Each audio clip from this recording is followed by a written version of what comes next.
1TV Patrol.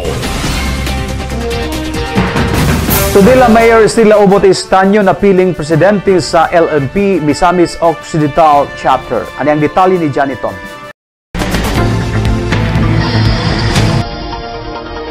Panguluhan ni Tudela Municipal Mayor Estela O. Estanio nini nga termino ang LMP o League of Municipalities of the Philippines Misamis Occidental Chapter.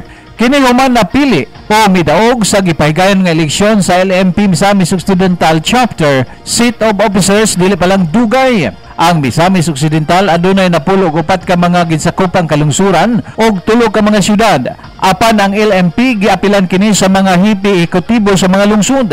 Sa uban pang mga posisyon sa LMP Misamis Occidental Chapter, giopta na usab kini sa uban pang mga municipal mayor.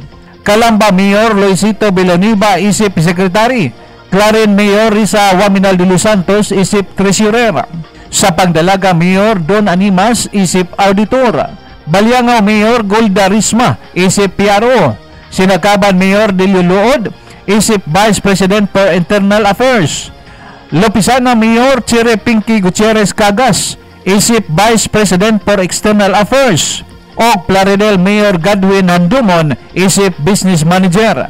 Samtang ang nahibiling mga mayor mo'y gipangpahimutang isip Board of Director Members.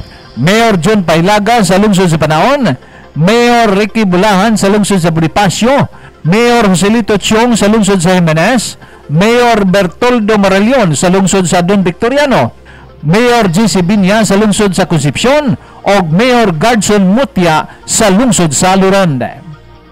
Nasayran nga ngingunini nga organisasyon sa kagamanan adunay local chapter aron sa tuyo nga mapadangat sa national level ang mga palisiya, mga programa o kampanya sa national government nga makahatag pa og dugang kalambuan sa local level.